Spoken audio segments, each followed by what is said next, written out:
Seguinos en Instagram, @ecomedios.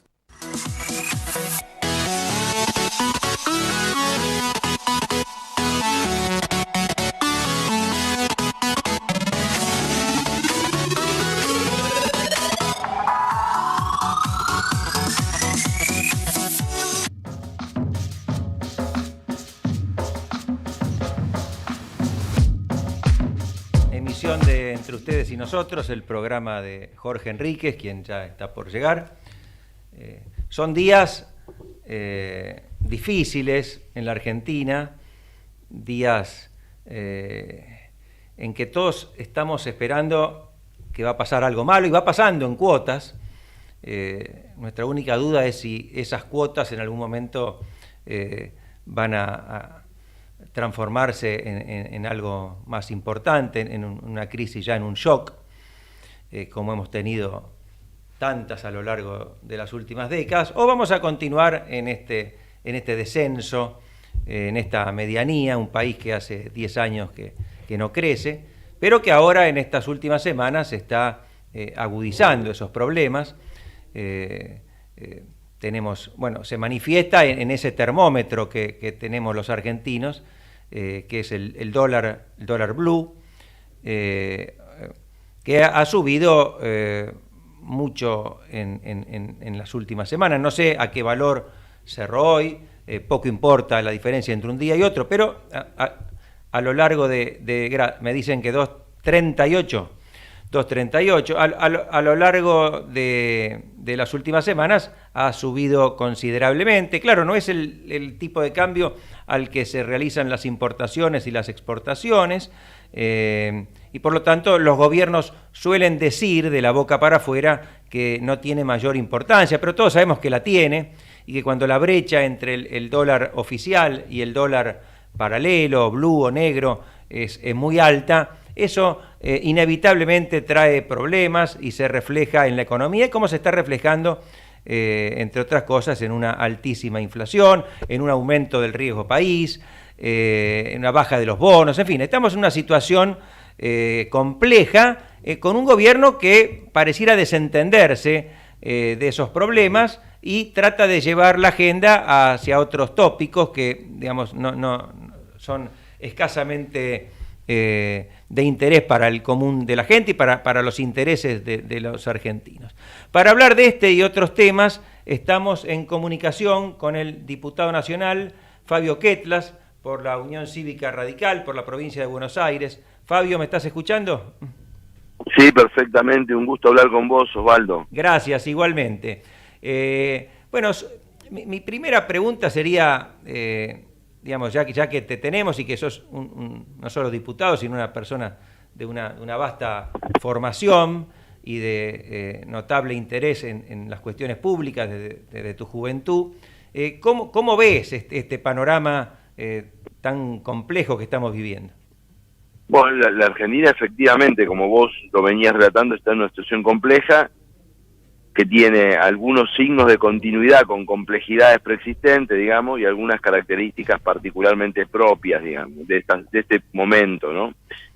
Una es la sensación creciente en la población de que efectivamente el Poder Ejecutivo no reuniría los atributos de capacidad para administrar esta complejidad, y ese es el principal problema. O sea, la pérdida de confianza en el presidente de parte de una enorme mayoría de la población agrava todos los demás indicadores que vamos a señalar. La segunda cuestión, que también es de naturaleza política, antes de ir a la economía, es efectivamente la idea de que la interna en el frente gobernante paraliza la administración. Esta idea de, como todo el que ha pasado alguna vez por algún cargo en el Estado sabe que es un inmenso aparato que todos los días produce resoluciones, disposiciones, etcétera, que pueden ser insignificantes en términos generales, pero que para un sector económico, para un área, para una especificidad, para una persona, para un trámite, para una cuestión,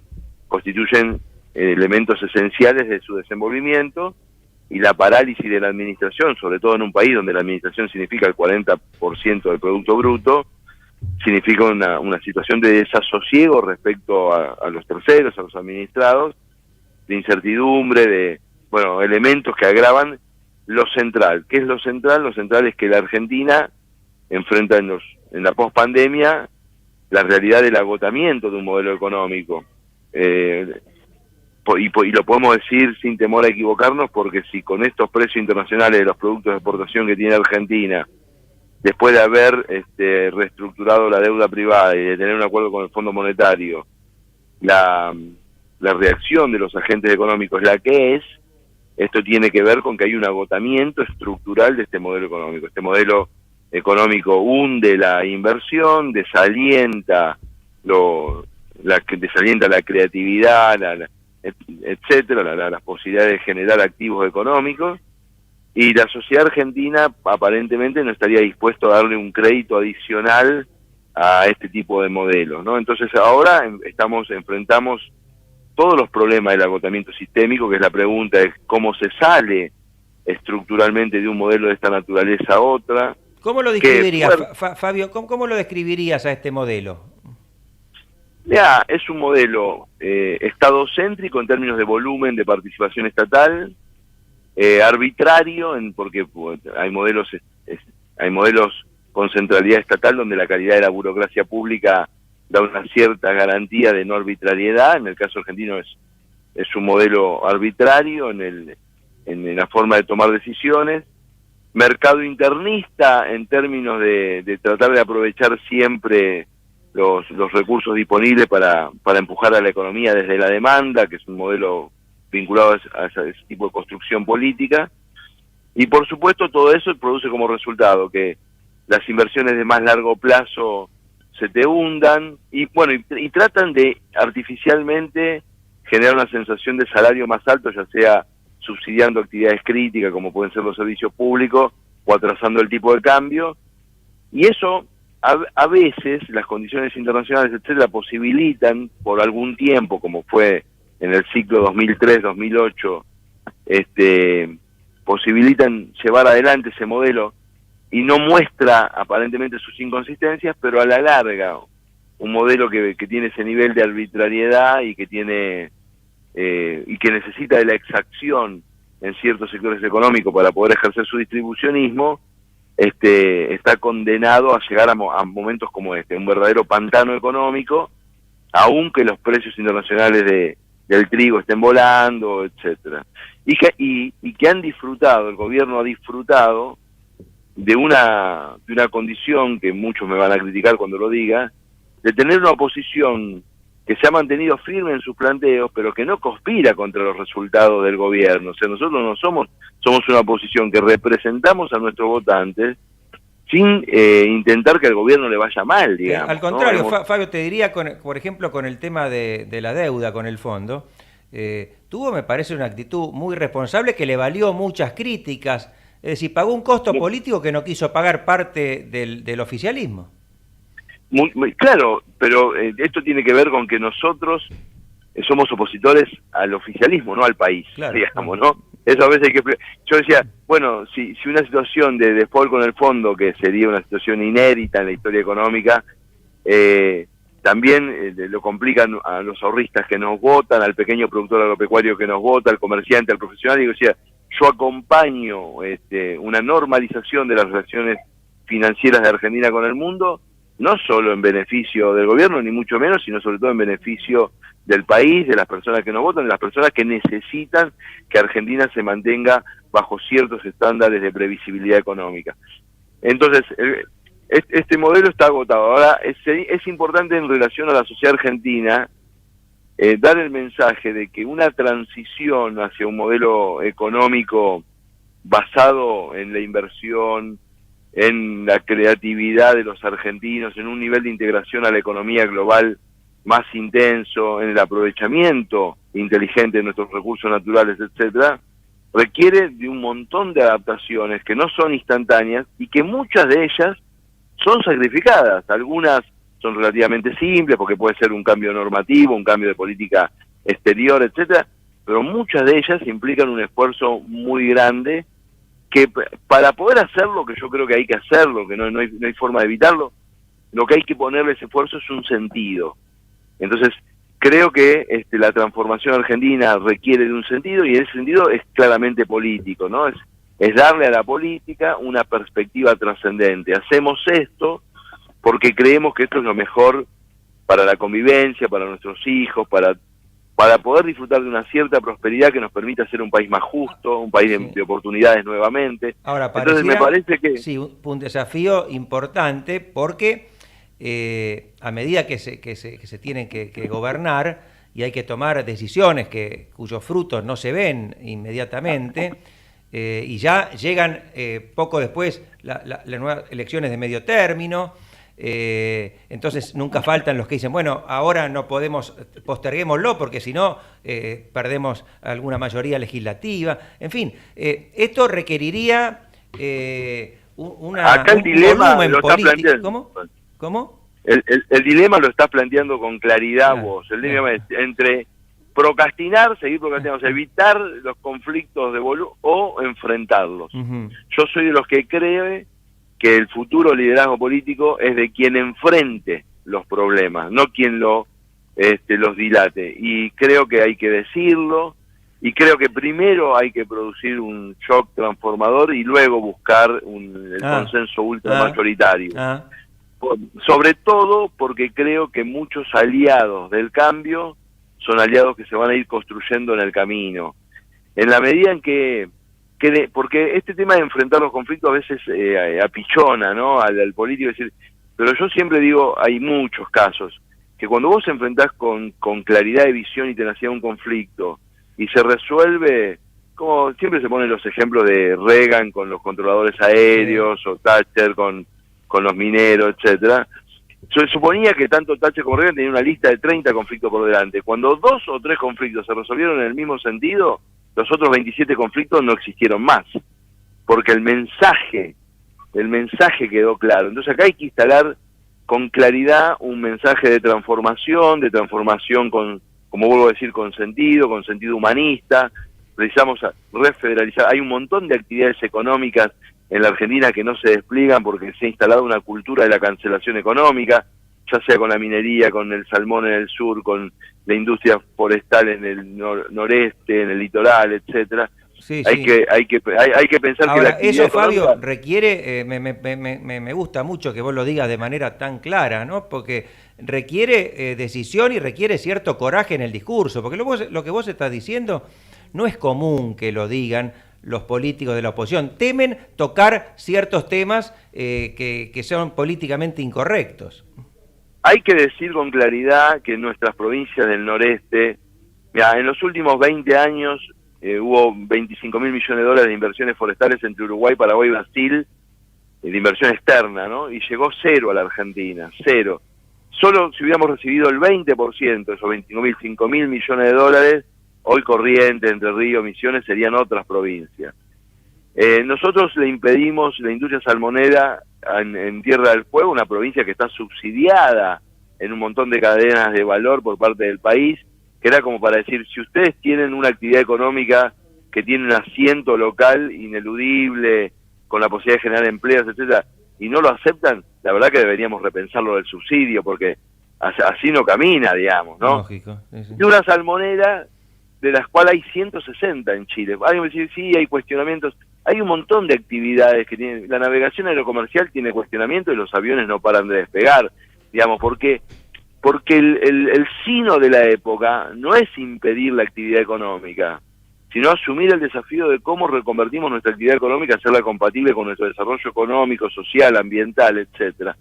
Entonces, ahí hay un tema, y me parece que sí, efectivamente se necesita el liderazgo político, pero se necesita sobre todo porque se ve el liderazgo en esa cosa decidida, determinada, pero también se necesita explicar. Explicar. Entonces, no hay que decir, la forestación o las pasteras no tienen riesgo. No, hay que decir, obviamente que hay riesgo, obviamente que hay que monitorear, obviamente que hay que crear organismos de control con alto grado profesional, obviamente que hay que preferir el nivel más sofisticado en términos tecnológicos para la Argentina, porque no queremos ser el vertedero del mundo, por supuesto. Lo mismo, esa misma discusión darla con la minería o con todo. Bueno, lo que quiero decir es, pero el dilema es el que planteaste vos, Osvaldo. Sí, sí. Y la política... Enfrentar Sí. los conflictos o procrastinar los conflictos. Claro. Yo creo que llegó el momento de enfrentar, entre otras cosas, porque la sociedad argentina, por malos motivos, porque se empobreció, está entrando en un nivel de aceptar una conversación de otro tono en relación a nuestras posibilidades. Sí, y que ojalá se canalice por las vías democráticas, liberales y republicanas que propone, por ejemplo, Juntos por el Cambio, y no por otros canales. Claro, no. Por supuesto, espérate, porque nadie va a invertir en un país convulso para que pongamos el ejemplo de la minería, para que nuestra minoría prospere, etcétera, se precisa antes que la rentabilidad, que haya un marco institucional. Imagínate que entre el estudio de una reserva minera y el desarrollo de un proyecto y que salga el primer kilo de mineral, a veces pasan 12 años, 15 años, 8 años. No, y precisamos que los frutos, digamos, de esa resignificación económica se distribuyan con la mayor equidad posible. Pero lo que no va a pasar es que Argentina no va a prosperar evitando los conflictos o cantando una cantinera vieja o repitiendo esa repitencia. Se escapan los precios, hago un control de precios cuando es el número 35 en los últimos 100 años. O sea, uno de las demostraciones de que este modelo está agotado es que si uno compara este kirchnerismo con el primer kirchnerismo, la falta de creatividad. En el primer kirchnerismo se tomaban decisiones que a mí no me gustaban, pero tengo que reconocer de que había un derroche de creatividad en términos de construcción de públicos políticos, lenguaje, estéticas, etcétera. Yo era opositor, pero sé reconocer que esa iniciativa, digamos, produjo efectos muy profundos en la sociedad argentina.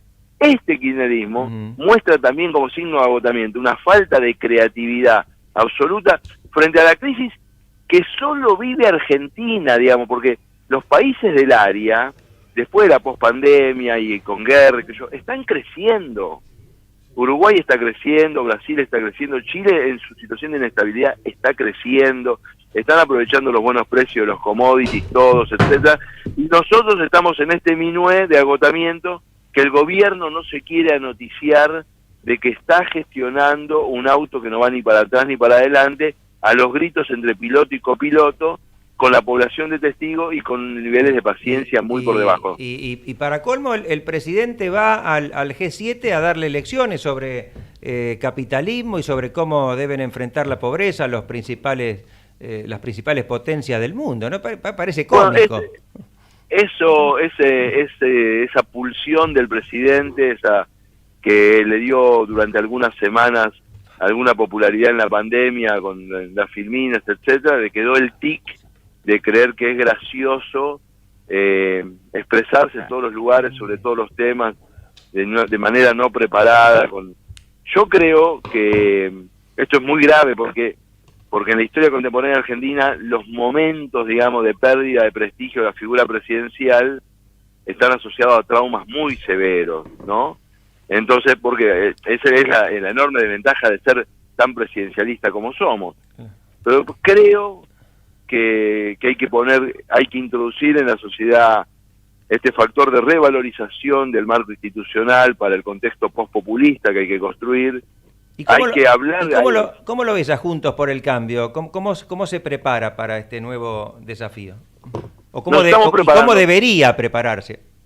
Bueno, está el trabajo de las 4 fundaciones en el que yo estoy trabajando en la coordinación de los 12 equipos por temas para un programa de mínimo a nivel nacional, que es una cosa que en el 2015 no tuvimos, pero a mí me parece que ese es un aspecto, ¿no? Es el aspecto de la letra, digamos. Junto por el Cambio lo que tiene que preparar más allá de la letra es el carácter del gobierno, ¿no? Porque para un gobierno como el que yo planteo, que es un gobierno que cuando digo enfrenta conflictos, digo enfrenta situaciones controversiales, no necesariamente se traducen en un conflicto, porque no hay que construir conflictos donde no hay. La Argentina también no es que solo precisa destratar nudos, sino que también desarrollar planes, digamos, ¿no? Y yo creo que en términos de carácter, si vos me preguntás a mí, yo haría un gobierno donde hay un núcleo de funcionarios relativamente corto para lo que es la estructura del Estado argentino, del orden de 30, 40 funcionarios, donde se concentra la decisión, donde la visión del gobierno tiene que ser muy estrictamente compartido en ese grupo, digamos, ¿no? O sea, si el gobierno va a hacer un programa de inserción a la economía global fuerte, y esto significa muchas cosas, desde misiones comerciales, cambio de nuestro régimen fiscal, cambio de nuestro sistema educativo, incorporando más bilingüismo, trilingüismo, miles de cosas, eso no puede ser la materia del canciller, eso es el último del gobierno, tiene que entender que ese es un programa en el que estamos insertados con programa. Entonces, ese nivel de disciplina política que va a ser muy necesario, ¿no? Es mejor tener un programa menos ambicioso en materia de reformas, pero que haya un equipo muy disciplinado en el sostenimiento del mismo, que tener un programa súper ambicioso y el equipo sea una comparsa, digamos, ¿no? Claro. Entonces, a mí me parece que se precisa disciplina política, no para que no haya debate, sino porque precisamos una determinación estratégica. Una orientación clara, lógicamente. Acá te saluda Jorge Enrique, Fabio. ¿Qué tal, Fabio? ¿Cómo te va? Venía de una reunión del Colegio Público de Abogados con Gil Lavedra y con otros amigos y no quería llegar tarde para hablar contigo. Sé que algunos temas los han abordado, volviste a tus podcasts tan ricos, por cierto, que envías todas las semanas y que uno, la verdad que son muy medulosos, por cierto. La pregunta que te quería hacer, siendo como decíamos en más de una oportunidad con Osvaldo Pérez San Martino, uno de los diputados más lúcidos con los que yo trabajé en la Cámara, no es en demérito de nadie, pero simplemente tu contracción al trabajo y tu claridad de conceptos así ameritan el calificativo que te estoy dando. Te quería preguntar, escribiste hace poco un artículo sobre las reglas claras que tendría que tener Juntos por el Cambio, esbozaste ya algo, pero me gustaría que viendo a ver cómo se puede institucionalizar como una suerte de mesa. Yo creo que hay tres pilares de cara al futuro, que siempre lo digo, ¿no? Unidad, todo el mundo parece que lo digo, unidad que le da a nuestros votantes, sobre todo, le tenemos que dar una tranquilidad, ¿no? O sea, la unidad tiene un sentido estratégico, no es solo para estar juntos, ¿no? Yo me imagino que si uno es un inversor de deporte, tiene que estar seguro que Juntos por el Cambio es una decisión estructural del espacio republicano de Argentina, no es hoy sí, mañana no, pasado más o menos, es como la concertación en Chile, digamos, esto es un tiro largo los próximos 20 años, unidad. Para mantener esa unidad se precisa el segundo requisito, que son reglas. Reglas es, ¿cómo se incorpora una tercera fuerza, una cuarta, quinta fuerza? ¿Precisamos el acuerdo mayoritario, 4/5 partes, 2/3, valen los votos de todas las fuerzas políticas, valen 1? Tiene que haber una regla, tiene que haber un pequeño protocolo, 2 carillitas, etcétera, que tiene que definir cómo se incorpora, cómo se hace una alianza. Cómo se hace una alianza nacional, cómo se hace una alianza en cada una de las provincias, que quizá podemos ser más laxos en las provincias y más rigurosos en el nivel nacional. Bueno, eso es una conversación interesante.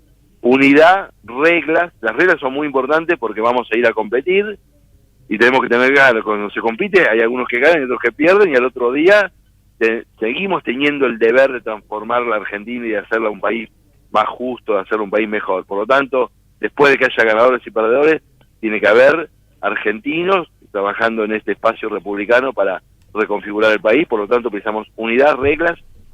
Y la tercera pata, que yo la digo y parece muy vaporosa, pero quiero explicarla, y la incorporación de una nueva semántica asociada a la transformación argentina. O sea, Argentina está enferma de coyunturalismo y por lo tanto esa pérdida de capacidad de ver alternativas es parte de nuestra ansiedad y de nuestra angustia, ¿no? La Argentina tiene muchas alternativas. Yo, por ejemplo, para mí es un proyecto central para la Argentina y para el próximo gobierno la refederalización del país a través de 200 ciudades intermedias que crezcan al doble del nivel nacional, impulsadas por la bioeconomía, etcétera. Entonces, pero alguien se dice, pero eso, ¿qué es en el medio que tenemos la inflación que se desboca? Etcétera? Si la Argentina no logra construir una utopía, no va a salir del presente absoluto. O sea, es al revés, de esta coyuntura agobiante salimos porque nos trazamos un horizonte y tenemos a dónde remar. La gente no puede remar sin horizonte. El esfuerzo tiene que tener un sentido, y el sentido tiene que ser construido desde una semántica innovadora, creativa, contenedora y con sentido contemporáneo. Entonces acá hay que salir un poco del piripipí de todos los días y poder unir al republicanismo que nos constituye como fuerza política un mensaje material, porque si no es un republicanismo vacuo. Nosotros, nadie va a acompañar a un republicanismo vacuo. El republicanismo del sentido es, bueno, recuperar la institucionalidad económica, por supuesto, la moneda, la regla de juego, la división de poder, etcétera. Y en mi vida cotidiana, ¿qué? Bueno, en tu vida cotidiana es este paquete de reformas sociales, este paquete de reformas laborales que van a permitir que tu hijo tenga trabajo, que vos tengas más, si sos ahorrista, no vivas con el Jesús en la boca, etcétera. Y tenemos que eso darle un sentido muy, muy vinculado a nuestra mayoría social, porque digamos todo, ¿no? Mientras hay una mayoría social hoy en la Argentina que está dispuesta a votar a Juntos por el Cambio, y que nosotros, eso es más responsabilidad, lo tenemos que honrar. Ahí, Fabio, un poco recapitulando lo que decíamos hace un rato, tal vez hay un desafío que en principio parece contradictorio, pero que es necesario conciliar. Por un lado, sumar lo más posible, porque necesitamos una coalición que tenga las mayorías legislativas, por ejemplo, más amplias. Pero en lograr ese objetivo, a veces el discurso se va licuando, se pierde foco, se pierde énfasis. Como vos decís, estamos en una situación en la que necesitamos un mensaje muy claro y muy rotundo. O sea que hay que conciliar esas dos posturas. Bueno, viste que el precio de la ampliación son las concesiones, y el resultado de las concesiones son estas. Entonces, por eso también hay que a veces escribir y decir, mira, estas 4 cosas, estas 6 cosas, estas 8 cosas, si vos me preguntás a mí, hay un paquete de reformas que están muy vinculadas a la coyuntura, que son las más duras, digamos, porque todo el mundo va a estar de acuerdo con refederalizar el país. Pero hay que decir, mira, la refederalización del país requiere una reforma laboral que implica que tenemos que hablar con la CTA, con la CGT, porque en la Argentina los desalientos a la contratación laboral son muy altos, y la Argentina no se puede quedar sin empleo. No hay posibilidad de construir una Argentina equitativa socialmente con un desaliento al empleo formal de la naturaleza que Argentina tiene. Entonces eso tiene... Yo no estoy tan seguro que tengamos que sumar y sumar y sumar. Me parece que ese ejercicio de sumar y sumar, que tiene que ver a veces más con los miedos de los líderes, con la sobrerepresentación que le damos a ciertos fenómenos mediáticos, a una cuestión... Yo no tengo nada contra el oportunismo, porque cualquiera que es futbolero sabe que un número 9 oportunista siempre vale la pena, pero un número 9 oportunista para ser bueno tiene... Preguntale a Osvaldo, es hincha Independiente, sí. Así que imagínate cómo lo Pero la verdad, para que el 9 oportunista haga goles, hace falta equipo, hace falta entrenamiento, hace falta disciplina, etcétera, y en el margen el oportunismo del 9. Si vamos a depender solo del oportunismo del 9, estamos mal.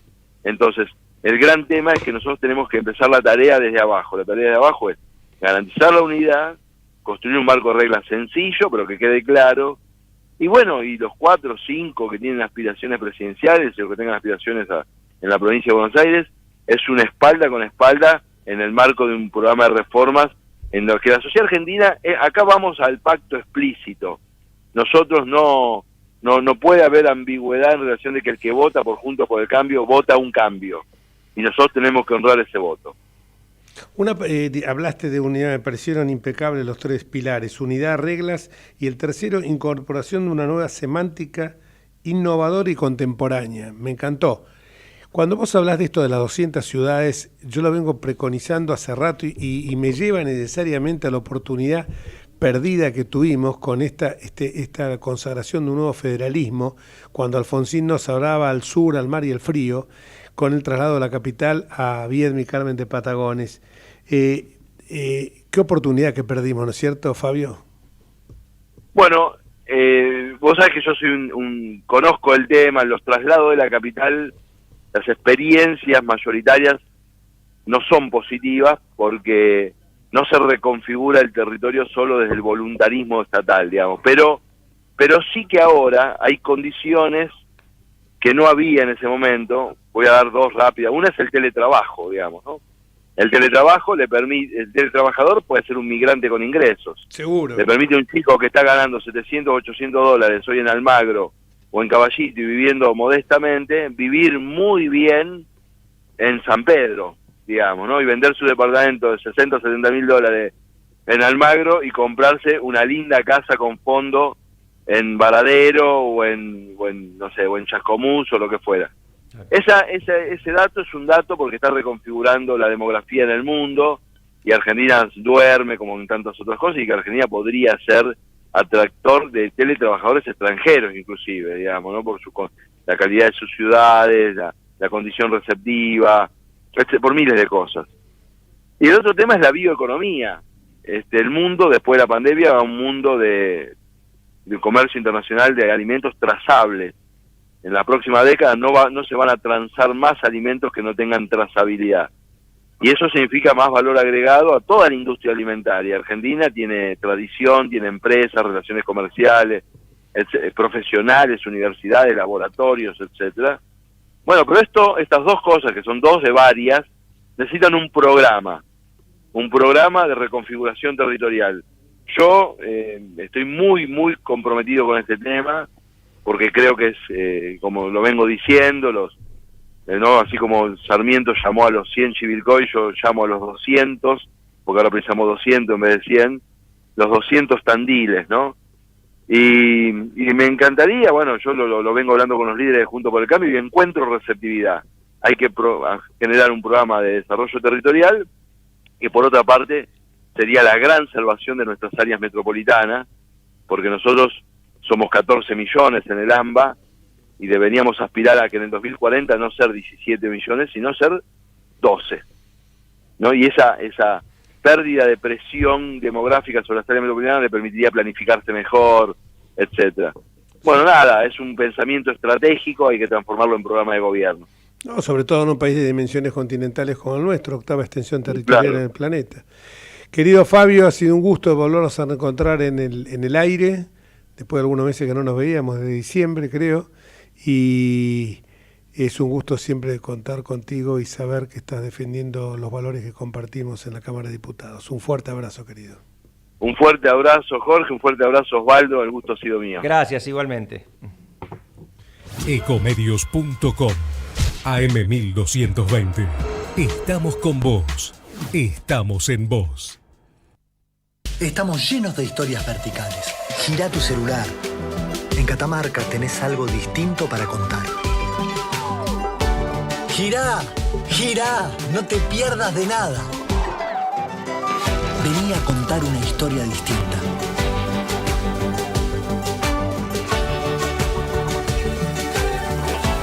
¿Querés descubrir algo distinto? Girá y vení a Catamarca. Todo lo que hicimos en la costa lo hicimos porque nos escuchamos y trabajamos en equipo. Vos, que querés vivir en un lugar que te encante, y nosotros que lo estamos haciendo. Y así funciona. Juntos hacemos más y disfrutamos más de la costa. Vivamos Vicente López. La Posada Morada dos Ventos te espera en Pipa, la mejor playa del nordeste de Brasil. Única por su bahía con delfines. 12 exclusivos departamentos y 3 piscinas circulares en medio de un jardín tropical. Podés venir con cualquiera de las vacunas aplicadas en Argentina. www.moradadosventos.com. Morada Dos Ventos, Pipa, el primer lugar cuando decidas viajar. Informate en ecomedios.com. Seguinos en TikTok, @ecomedios1220.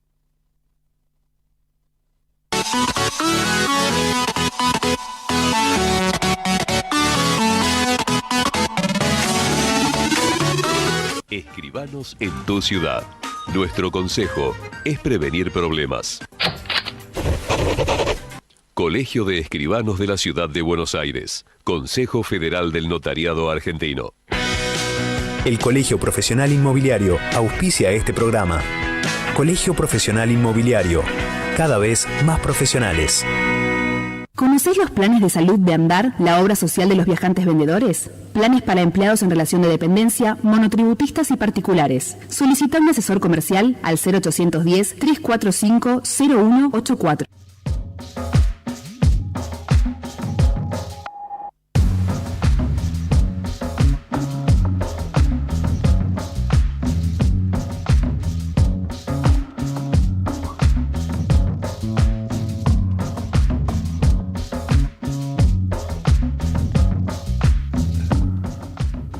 seguimos en el aire de entre ustedes y nosotros, AM1220 Ecomedios. Y ahora tenemos al aire a la doctora María Eugenia Talerico, una prestigiosísima abogada que fue la vicepresidente de la Unidad de Información Financiera, de la UIF. Y hoy nos encontramos que en las vísperas del juicio de que puede llevar a Cristina a la cárcel, que es lo que mucha gente ansía, no por un propósito de venganza, sino para que alguna vez en estas pampas veamos que el que las hace las paga, y que cuando uno se queda con la plata que es del pueblo, que es plata que puede estar destinada a escuelas, hospitales, a seguridad, a defensa, educación, esa plata sirve para que se enriquezcan unos pocos. Y en el juicio de la obra pública, donde el fiscal Diego Luciani ha pedido una pena de prisión de 5 a 15 años, ha quedado solamente muy huérfano este fiscal, porque otras personas, otras instituciones, mejor dicho, organismos del Estado, cuya misión es justamente como la OA, la Oficina Anticorrupción, y la UIF, están, una ya desistió de su participación la OA, la otra parece que está en las vísperas de hacerlo, que es la UIF, porque ya hemos visto que en otras causas también desistieron de una manera absolutamente concupiscente y contraria totalmente a derecho de proseguir con las acciones judiciales, cuando esa es justamente una de las misiones y funciones principales, quizás la más importante de todas, que es por la que se crearon. Y esto lo observamos con mucha preocupación, y vemos que durante la gestión de Mariano Federici y de María Eugenia Talerico esto no ocurría. Y queremos hablar con ella por dos temas. Por un lado, para que nos cuente este tema justamente de esta posibilidad de que la UIF desista de ser querellante, como también como ve el juicio de vialidad. Gracias, María Eugenia, un gusto tenerte con nosotros, siempre tan lúcida y tan sólida en tus argumentaciones. Bueno, gracias, Jorge, gracias por los elogios, un poco desmedidos quizás, pero bueno, los recibo con alegría y bueno, como parte de un reconocimiento de una tarea hecha de alguna manera con la mejor intención, con mucha dedicación y el cumplimiento del mandato que tenía la UIF, sobre todo de no solo colaborar en el análisis de operaciones sospechosas y hacer grandes aportes desde la unidad como unidad de análisis, sino también en su rol de querellante. En lo que se entendió durante nuestra gestión habían sido las dos grandes masas de dinero, digamos, que fueron lavadas en el sistema económico y financiero argentino. Uno es la proveniente del narcotráfico y las otras maniobras tenían que ver con la corrupción a gran escala, una corrupción, en todos los países hay corrupción, pero acá está señalada como una corrupción sistémica y estructural del año 2003 al año 2015, que han sido los gobiernos entre Néstor y Cristina Kirchner, ha sido todo ese periodo de poder, donde en los propios precedentes judiciales se menciona que desde la cúspide del Poder Ejecutivo nacional y con diferentes organismos al servicio del Estado, como partes del Estado, se beneficiaron las personas que estaban a cargo del Poder Ejecutivo, empresarios amigos, digamos, esto lo dicen los propios precedentes judiciales, incluso está firmado en esta causa que vos haces referencia, que es la causa que conocimos como de obra pública o la de vialidad nacional también, así se la conoce en la jerga, ¿no? Una causa que tiene agregadas muchísimas elementos probatorios que marcan un direccionamiento de la obra pública hacia Santa Cruz y a Lázaro Báez en particular y a sus empresas. De un 78% del monto global de obras públicas era direccionado para la provincia. De las obras peritadas, fueron 5 obras peritadas minuciosamente, con sobreprecios de más del 100%, obras reejecutadas y vueltas a realizar, y con eso obviamente nuevos cobros a cargo del Estado.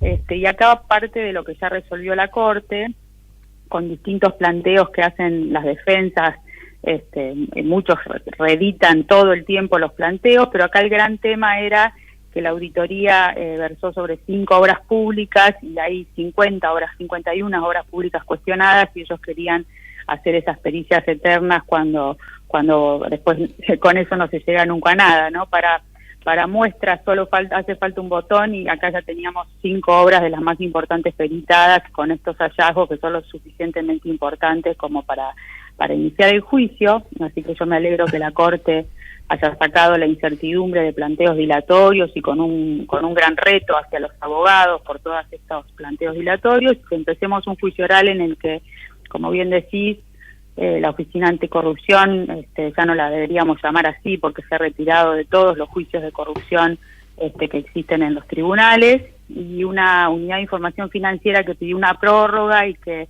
obviamente está muy debilitada en sus funciones porque bueno, cuando los organismos de este tipo no son autónomos o independientes, no cumplen el mandato legal, sino que siempre están al servicio del gobierno, ¿no? Lo que es tan dañino desde el punto de vista de las instituciones que un país tiene que tener. Así que yo espero en el fallo de obra pública, con un fiscal que siempre ha mantenido independencia y ha sido ecuánime en la aplicación de la ley, que tengamos una acusación muy sólida. También, no sé si recordarás, bueno, lo recordás seguramente, Jorge, porque has tenido mucho que ver con obviamente pronunciarte en contra de estos proyectos que había para tomar el Ministerio Público Fiscal, el cambio de mayorías para nombrar al procurador, para tomar el jurado de enjuiciamiento, ¿no? Ese proyecto legislativo que pasó el Senado y quedó trabado en diputados, donde intentaban tomar al Ministerio Público y a los fiscales, porque fíjate, habiendo desarticulado a los organismos que podían acusarlos, como es la UIF, la OA, en este caso Oficina Anticorrupción, pero también la FIP, lo vimos escandalosamente en el caso de Cristóbal López, los fiscales son determinantes a la hora de acusar, porque si no hay acusación no puede haber condena.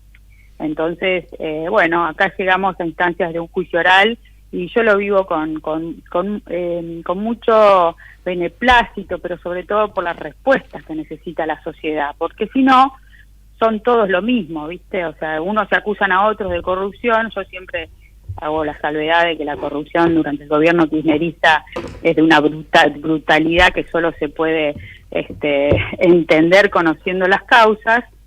Entonces, la verdad que llegar a los juicios que se pronuncie una condena, primero te genera certidumbre sobre quiénes son culpables y quiénes son inocentes, y es una manera de la Argentina de progresar en la lucha contra la corrupción. Necesitamos sentencias para terminar con la impunidad, y entonces, bueno, te celebro desde el punto de vista institucional también poder arribar en este juicio a la instancia de la sentencia finalmente, ¿no? Que no lo vamos a poder ver por ahora, fíjate, en Otesur y Los Sauces, porque hay con 2 jueces amigos que encontraron, lograron por ahora un sobreseimiento de buenas a primeras. Sabes que los jueces tienen pedido juicio político, pero bueno, ahí encontraron a los jueces amigos. Sí. Así que estamos a las puertas realmente de un suceso judicial que va a reafirmar probablemente la institucionalidad en la Argentina, sea cual fuera la sentencia en definitiva, ¿no? Pero bueno, más allá de que mi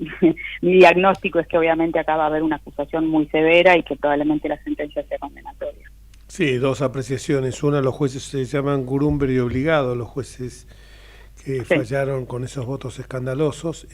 Yo hoy mismo pedí que su juicio político, lamentablemente esa comisión la preside la diputada Vanessa Sila, y muy ligada con el kirchnerismo, titular de CITRAJ, un sindicato de los que fueron arietes en el tema de justicia del partido judicial que se llamó Justicia Legítima. Vos dijiste que se auditaron 5 de ¿cuántas obras? 51. 51, pero que aclaremos a la gente que estas 5 son las de mayor envergadura y de más volumen y las más emblemáticas, ¿no? Sí, no, a ver, espera, porque no quiero que no quede claro. Las 51 obras cuestionadas están cuestionadas porque todos los legajos de la obra pública tienen problemas de que no se pagaron y no se ejecutaron, de que se volvieron a ejecutar varias veces, la calidad de las cuestiones, o digamos, están todas cuestionadas en legajos lo suficientemente importantes como para saber que en esas obras públicas hay irregularidades y que todo el direccionamiento existió y que todos los pagos con excepcionalidad y con privilegio existieron, o sea, está todo. Después hay un tema de pericias contables, de determinación de otras cuestiones, como estas 5 obras importantes, como bien dijiste, que fueron específicamente peritadas y donde se determinó la cuestión de los sobreprecios, que van la que menos tuvo de sobreprecio era un 40% y después terminaban otras en el 120%. Pero, digamos, las obras cuestionadas son cuestionadas porque ya de sus legajos surge toda la irregularidad, más allá de que después hubo una precisión probatoria contable en 5 expedientes. Lo que pasa es que lo que buscan con esto es, bueno, como todas las cuestiones dilatorias en las que ha incurrido Carlos Beraldi, el abogado de Cristina, que evidentemente tiene 7 millones de razones estadounidenses como para hacer esto. Sí, lo dijo creo que Manzanares, el contador, lo han dicho todo el mundo. Esto ya es nadie critica, somos abogados, Osvaldo Pérez San Martino que me acompaña, yo, vos, María Eugenia, nadie critica, ojalá. Hay igual algunos roles de abogados que a esta altura del partido venir por las razones que sean, sobre todo si son razones económicas, me parece que estar al servicio de un cliente. Sí, creo que igual no defenderíamos nunca, ni vos ni yo creo, ni a un narcotraficante ni a un violador de mujeres, ¿no es cierto? O sea, no, me parece que uno, cuando ya es una cosa, todo el mundo tiene derecho a defensa, pero también todo abogado tiene derecho a tomar o rechazar un caso. Hay gente que no la defendería. Mira, acá Osvaldo me hace señas porque este tema siempre le gustó a él. Yo creo en la más amplia libertad del abogado para plantear todo lo que haga el interés de su cliente. Ese es su deber, lógicamente. Ahora, los jueces deben ser muy estrictos y no deben dejarles pasar estas cosas, no deben demorar en resolver esos planteos. Si así fuera, bueno, no importa que planteen cualquier cosa, ¿no? El tema es que hay, me parece, una excesiva paciencia, una excesiva tolerancia con este tipo de chicanas. Sí, lo que pasa es que hay una ética en el ejercicio profesional que si a vos te resolvieron ya varias veces un mismo planteo y ya sabes que está peremida la instancia y que necesitas que se avance ese término. Pero además yo tengo un caso muy concreto porque Beraldi denunció cuando estaba en la conducción de la UIF por prevaricato por el uso desmedido de papel en la medida que sacamos copias de nuevo de todo el expediente del sobreseimiento por el enriquecimiento ilícito de Néstor y Cristina para denunciar la cosa juzgada írrita cuando el contador se arrepintió y dijo lo que dijo respecto de que se fraguó la pericia contable, cuando un juez dijo que lo agarraron del cuello para sobreseerlos. Entonces hacemos un planteo de cosa juzgada írrita. Para eso obviamente hubo un dispendio de recursos para poder formular la denuncia y demás, y nos denuncia por el prevaricato. Lo del uso del papel es una chicana bastarda ya directamente, porque incluso recordemos que el artículo 45 del Código Procesal Civil y Comercial lo establece claramente. Cuando un abogado está actuando bajo la temeridad y malicia, se le imponen sanciones, incluso se puede enviar estas actuaciones al Tribunal de Ética del Colegio Público. En fin, en el penal el falso denunciante. Es más allá, claro. es más allá por eso. El hecho de estar obviamente hacer todos los planteos que sean necesarios para el ejercicio de la defensa, incluso también, ¿sabes qué? Ponerte como titular de la comisión para analizar esa comisión que se había creado para asesorar al presidente. O sea, si sos el abogado defensor de una persona que tiene una importancia institucional tal, te vas a poner como presidente de esa comisión para revisar al Poder Judicial que está investigando a tu cliente. Digamos, hay algunos límites éticos en el ejercicio profesional que no se pueden sobrepasar, porque la verdad que se afecta el buen nombre y honor de una persona, su ética y el buen ejercicio, lo podés cuestionar en base a estos comportamientos. Por suerte la Corte ahora rechazó todos. Sí, rechazó todo. Y uno de los miembros de esa comisión, cuyo nombre voy a reservarme por razones de no querer comprometerlo, porque claramente es simpatizante del partido hoy gobernante, me dijo, fue en lenguaje callejero una paparruchada, porque lo único que pretendía esa comisión, a la cual lamentablemente se prestó también algún jurista o algún magistrado que era allegado al gobierno anterior,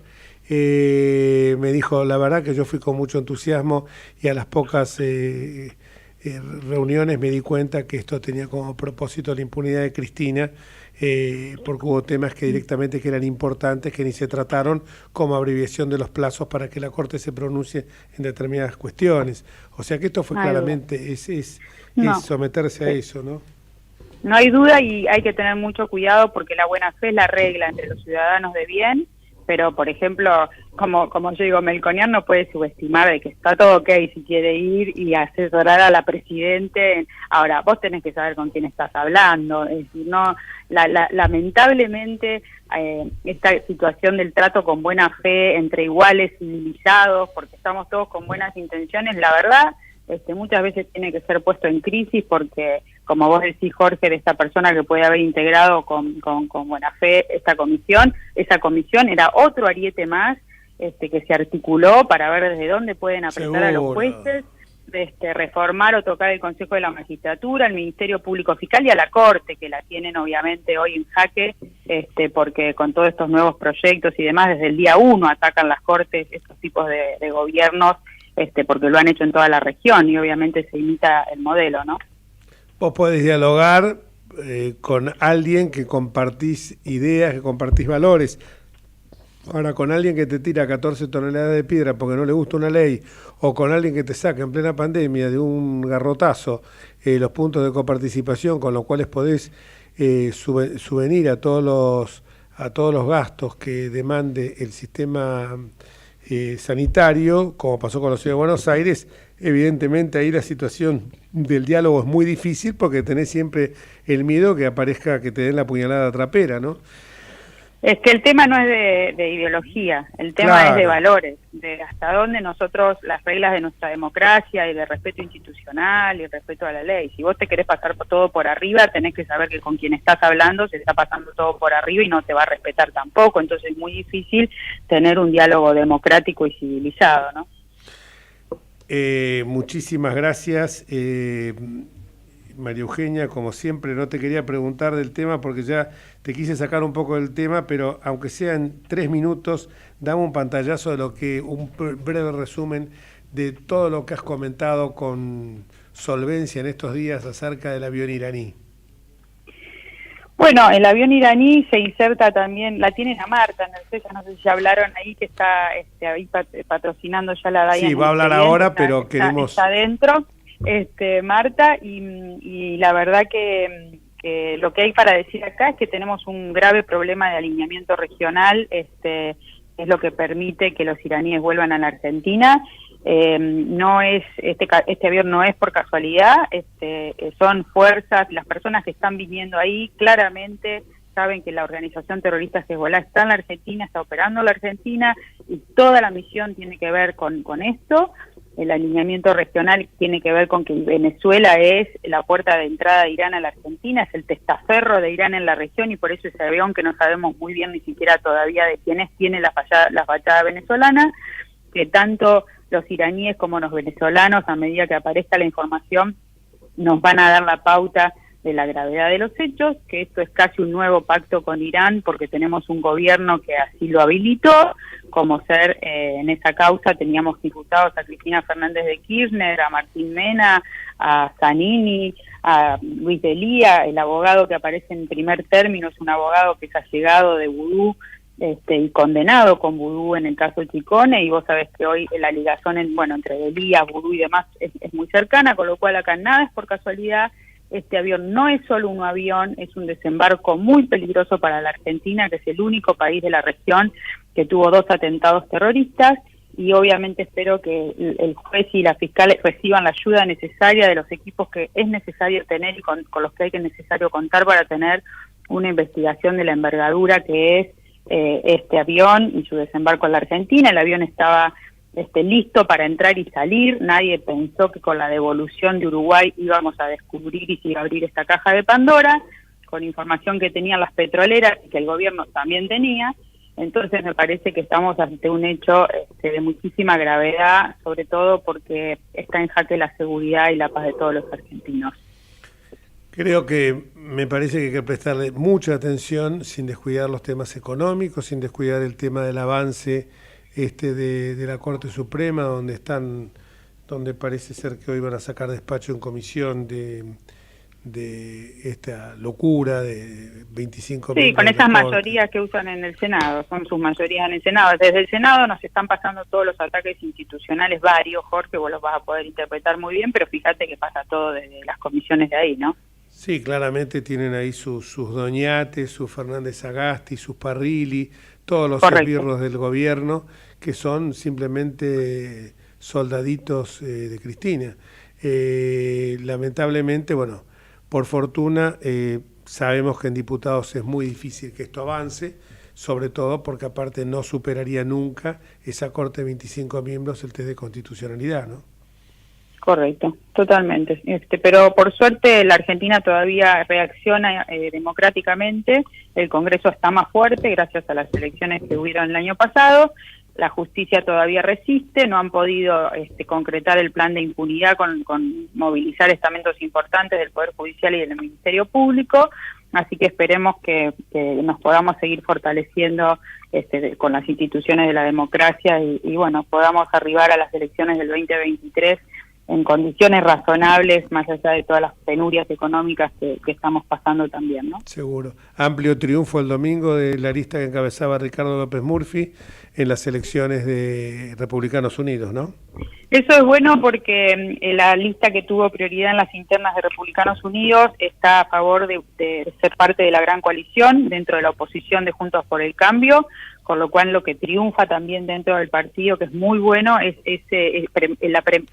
esa decisión, ¿no? De ser parte de la gran coalición opositora, lo que es muy bueno, me parece, también para fortalecer ese frente opositor. Muchísimas gracias, María Eugenia, por tu participación en el programa, como siempre tan lúcida, y yo simplemente voy a agregar, porque hacemos propaganda mutua, que la doctora María Eugenia Talerico tiene un programa de radio también, como otra amiga, Paula Bertol y Juan Curuchet. Ella tiene su programa de radio ¿y qué día? Yo no tengo ningún programa de radio, pero no importa, a lo mejor es una premonición. No, pero no hay un programa. No, pero no. Yo he estado ahí en un programa en Puerto Madero. No, con Florencia Ravelo, que es una joven prominente política que viene haciendo un camino de aprendizaje muy importante, porque me imagino que habrá sido para vos un gran desafío la entrevista que te hizo Florencia. Excelente, una hora excelente, porque aparte tocamos todos los temas sin anestesia. Sí, es muy buena, así que yo apoyándola a ella, y cuando pedí que te invitara para hablar de los temas que hablaste, fue una referencia que le hice, porque obviamente estoy ayudando a construir su perfil y su personalidad y su carrera política, si algún día tiene que ser. Bueno, pero decime qué días está y en qué radio. Es que no lo sé, así que no le voy a poder hacer propaganda. Bueno, decile. Acá se agarra, en el sonido se agarra la cabeza porque me dicen, como diciendo metiste la pata, pero bueno, la verdad que... No metiste la pata, ojalá Flor Ravelo con esto tenga mucha más audiencia, lástima que no puedo pasar las coordenadas. Bueno, muchísimas gracias, un beso enorme y nos estamos viendo. Chao, María Eugenia. Cariño, hasta luego, gracias. Gracias. Y nosotros, después de este blooper radial, mío, sí, por supuesto, me hago cargo, el error fue mío, no de María Eugenia Talerico, vamos al rotativo del aire, al noticiero. Desde Buenos Aires, transmite LRI 224, AM 1220, Ecomedios.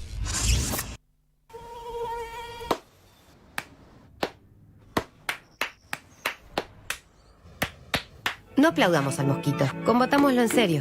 Para combatir el dengue, el zika y el chikungunya, evitemos que los mosquitos piquen y se reproduzcan. Usemos repelentes, coloquemos tules en la cuna de los bebés y demos vuelta a contenedores para que no se acumule el agua. Si tenés fiebre alta, dolor de cabeza y dolor muscular, no te automediques y acudí al médico. Encontrá más información en argentina.gov.ar. Argentina Unida, Ministerio de Salud, Argentina Presidencia. Informate en ecomedios.com. Seguinos en Twitter, @ecomedios1220.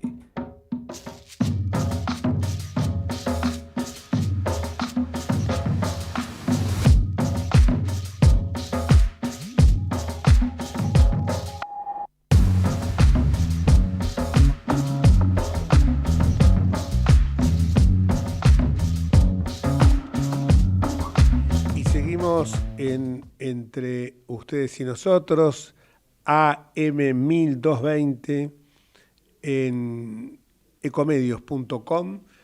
Nuestras líneas de comunicación son 4325-1220, 5254-2353 el contestador, WhatsApp 3037-6895. Por supuesto, agregando siempre el código de área y desde el exterior con el 54 más 54, Ecomedios, app móvil y web ecomedios.com.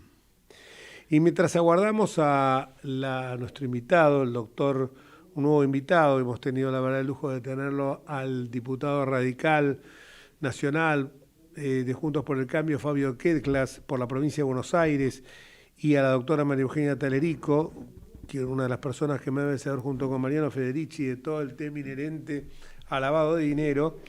Nos quedaron muchas preguntas para hacerle, pero como son invitados que los tenemos en forma permanente, siempre es bueno hablar con ellos porque creo que uno sí eleva la calidad institucional y también, por supuesto, la calidad de la información que uno remite y no solamente se transforma en un comentarista, en un opinador, sino que también uno ilustra a quien nos escucha, nos ilustramos nosotros también, porque siempre es bueno escuchar, siempre es bueno aprender. Creo que uno aprende hasta el último de nuestros días en esta tierra y, por supuesto, también es muy, muy útil hablar con gente que no solamente tiene clichés, sino que realmente tiene las ideas claras, que eso es la intención de nuestro programa. Educar a la gente, informarnos, aprender, escuchar, hacer una transferencia de opiniones, que esto me parece que es superlativo y nos enriquece a todos. Lo que pasa es que también uno en determinados momentos tiene que caer en esta pérfida coyuntura que nos hace evocar lo que estoy viendo en la pantalla de televisión en estos momentos, que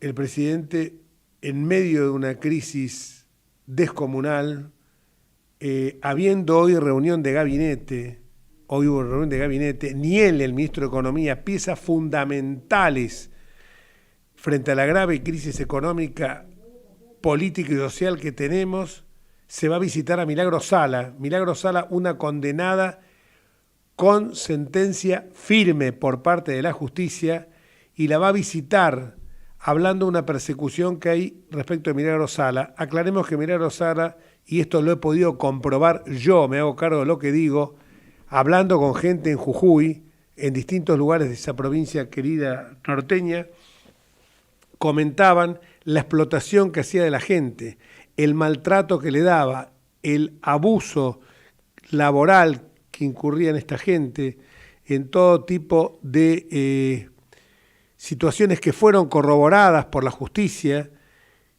y hoy aparece el presidente de la República hablando en medio de esta crisis descomunal, yendo a visitarla a Milagro Sala y pidiéndole, en una clara interferencia de lo que marca nuestra Constitución Federal en su artículo 109, que dice que en ningún caso el presidente de la Nación puede ejercer funciones judiciales, arrogarse el conocimiento de las causas pendientes o restablecer las fenecidas, es una causa pendiente, y dice que le pide a los jueces que no, cual si fuera un abogado, ni siquiera un amicus curiae, le pide a los jueces que por favor, porque si hubiera sido amicus curiae, que se presente en la causa. No lo puede hacer, es incompatible con su cargo de presidente de la República y por este artículo 109 del cual yo hablaba. Pero el presidente dice que los jueces abandonen teorías del derecho penal arcaicas y que se enfoquen a las nuevas corrientes del pensamiento del derecho penal. O sea, los está, en la jerga popular diríamos, lo está apretando, está induciendo el derecho que tienen que aplicar. Y esto en medio, repetía, como decía antes, de la grave crisis económica y política. Evidentemente es fulbito para la tribuna, para distraer la atención de todos nosotros, pero sin dejar de criticar esto, no nos dejamos engrupir. Hoy, en medio de esta grave crisis, el presidente, con un dólar ya por las nubes y con un riesgo país que voló por los aires, el presidente de la República no concurre a su trabajo, que es presidir justamente la reunión de gabinete, ni su ministro de Economía, alentando todo tipo de suspicacias al respecto que lógicamente impactan en el mercado. Para hablar de este tema lo tenemos a uno de los más lúcidos economistas argentinos, que es Roberto Kachanowski, no solamente porque es brillante como economista, sino que también sabe explicarlo, sin fórmulas alambicadas, como las que hemos escuchado con ese lenguaje, esa neolengua del kirchnerismo, que para explicar inflación hablaba de reperfilamiento y esas palabras estrafalarias. Cuando la gente va a la góndola del supermercado, ve que el sueldo no le alcanza y que con esa pirotecnia verbal no se modifica una realidad. Y son varias preguntas. Hola Roberto, ¿qué te quiero hacer? Gracias por estar esta tarde. ¿Cómo estás, Enrique? ¿Qué tal? La primera de las preguntas que te quiero hacer es, habló de Festival de Importaciones. Todos sabemos que es un disparate, pero me gustaría que vos aclararas esto que dijo la presidenta, que lo decía la presidente, porque ya a esta altura del partido no nos agrupamos más, el cargo de Fernández es absolutamente como el de la reina de Inglaterra. ¿Cómo ves cuando esto y cómo estás viendo la situación económica actual, por supuesto, desde ya patética? Mira, a ver, lo del Festival de Importaciones es un disparate estadístico, porque solo mirando los datos del INDEC uno puede ver que no es cierto lo que dice. Hay dos formas de ver las estadísticas de importaciones. Una es medida en dólares y la otra es por volumen importado de cantidad de cosas, ¿no es cierto? Por ahí vos podés estar importando la misma cantidad de cosas, pero si lo medís en dólares, sube el precio del gas o del combustible, y entonces te aumenta la importación o en dólares, pero en volumen no estás importando más. No sé si se entiende, ¿sí? Perfecto. Entonces, yo miré el índice que elabora el INDEC sobre volumen de importaciones, desde el 2004 para acá. El pico más alto de importaciones en volumen se da en agosto del 2011, cuando ella estaba en el gobierno, gana las elecciones en octubre y a los 3 o 4 días pone el cepo cambiario. O sea que ahí tuviste el mayor festival de importaciones, si querés, por el atraso cambiario que había, que después hizo que el Banco Central se quedase sin dólares y estableciera el cepo. Después tenés dos picos más altos que son más o menos principios del 2012 y del 2013, y ahora estás en un nivel por debajo de esos pedidos. Así que no estás teniendo un festival de importaciones de acuerdo a los mismos datos del INDEC. Sí, por supuesto que crecieron respecto a los años anteriores, 2020 y 2021, porque tenían la economía paralizada. Claro. Pero eso ¿cómo se llama? No está indicando un festival de importaciones, para nada. Además te digo, si vos me dijeses, a ver, ¿qué es lo que se está importando? El grueso de lo que se importa cuando lo mirás, la distribución, son bienes de capital, insumos, repuestos para los bienes de capital y los bienes de consumo, digamos, ¿viste lo que se llama como bienes de consumo? No sé, ropa o alguna cosa por el estilo, no llega al 10% del total de las importaciones. Así que, una vez más, inventa datos. La segunda pregunta... Sí. No, la segunda pregunta era sobre la situación actual. Exacto. Bueno, tenés el país en una situación casi de colapso, ¿no? Tenés un colapso político y económico al mismo tiempo. Un gobierno que no genera ningún tipo de credibilidad, que ya no tiene ninguna chance de revertir esto. Ni siquiera la caída tiene chance de revertir. O sea, en la medida en que este gobierno continúa hasta el 2023, la gente va a estar cada vez peor, porque no tiene posibilidad alguna de dar vuelta hacia la curva. Segundo punto a considerar. El Banco Central está emitiendo a marcha forzada, por un lado, no tiene reservas, por eso tenés la crisis cambiaria que tenés. Recién justo estaba terminando de hacer unas cuentas, me está dando que las reservas netas propias del Banco Central son incluyendo el oro, ¿no? 4.000, casi 5.000 millones de dólares negativas. O sea, no tiene dólares.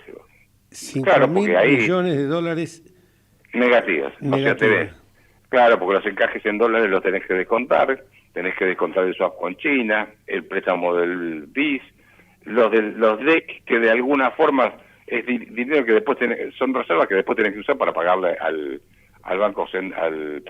Fondo Monetario Internacional. O sea, no es que salís a vender los DEX y tenés reservas. Bueno, tenés una serie de rubros que tenés que descontar, y cuando haces esa cuenta te da que está casi 4.300 millones en contra, y si le descontás el oro, que no habría que descontarlo, pero bueno, si lo descontás, te da casi 8.000 en contra, negativos. O sea que están fuera del combate. Y esto hace que tengas ahora parálisis en la actividad económica como consecuencia de la falta de dólares para poder importar insumos. Ayer estaba con gente, productores de industrial, no sabemos para dónde salir en este momento con qué hacer con la empresa, porque no podemos importar insumos básicos para poder producir. De Córdoba me mandaron un WhatsApp diciendo los que proveen insumos para el campo, básicamente agroquímicos, pararon las ventas. O sea que tenés la economía frenada, porque te faltan dólares. Y eso, te faltan dólares porque atrasaste el tipo de cambio. Además se te disparó la inflación.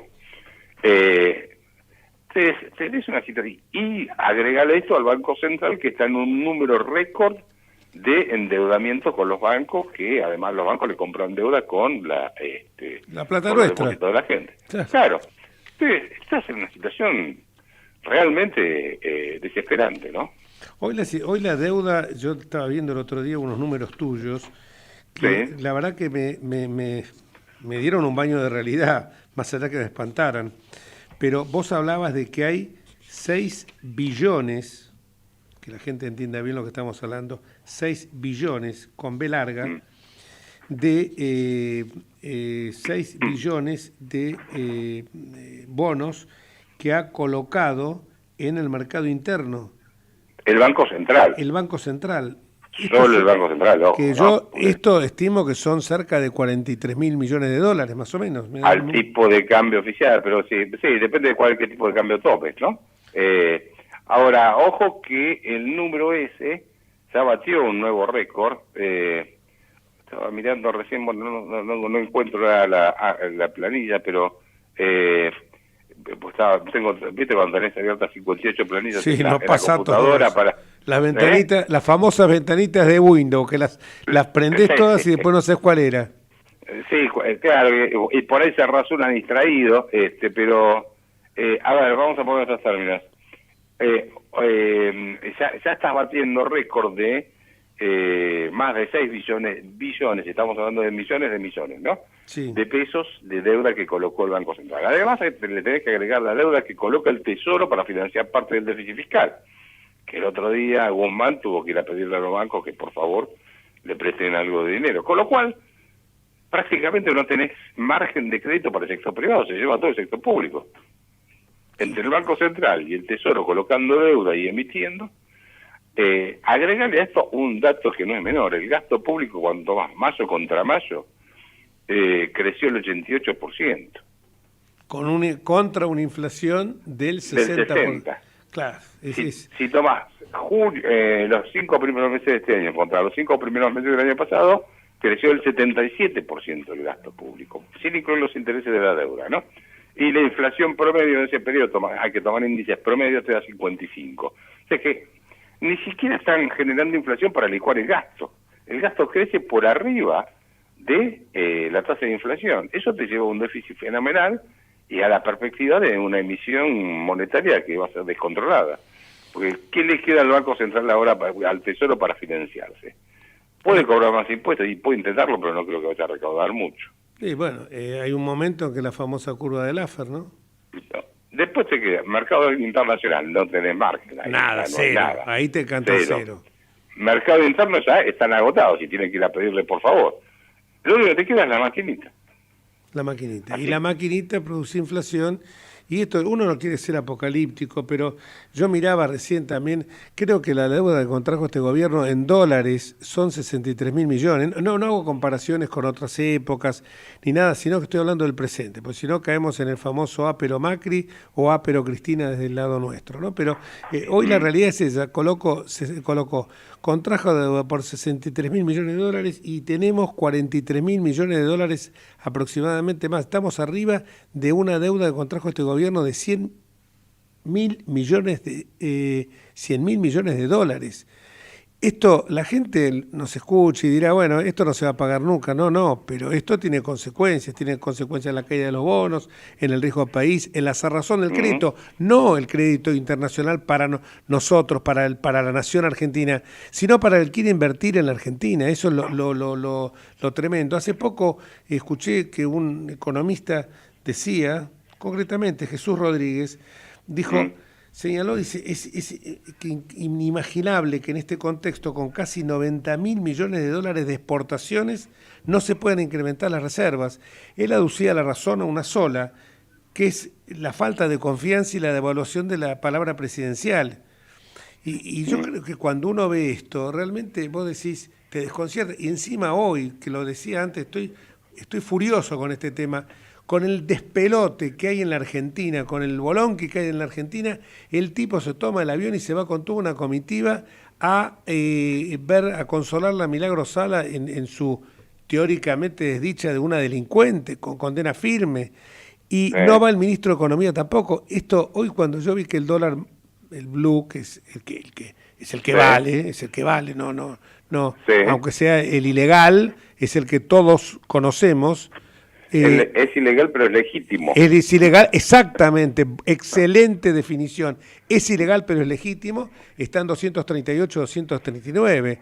O sea, es como, parece que fueran Luis XIV y María Antonieta en el Palacio de las Tullerías mientras estaba incendiando.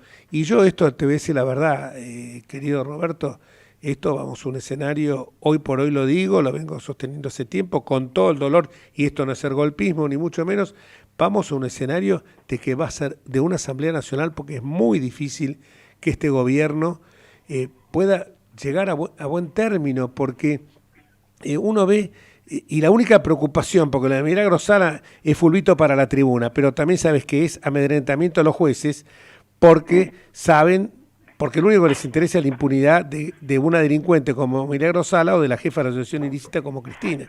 Eso es lo terrible. Y en todo esto vemos la gente que va a laburar, que se levanta a la mañana temprano, que tiene esperanzas y que se la derrumban cotidianamente. ¿Cuál serían, si vos mañana te dijeran, yo respeto mucho que Melconian haya estado con ella, me parece, es un profesional y si me invitan, no sé qué hubieras hecho vos, pero...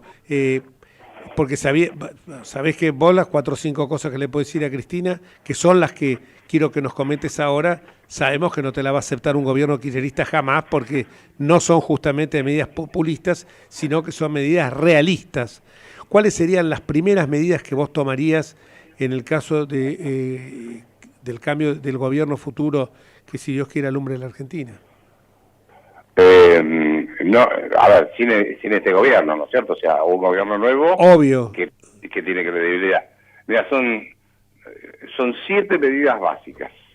Tenés que hacer una reforma monetaria, después discutimos cuál, ¿sí? Pero reforma monetaria hay que hacer. Tenés que desregular la economía.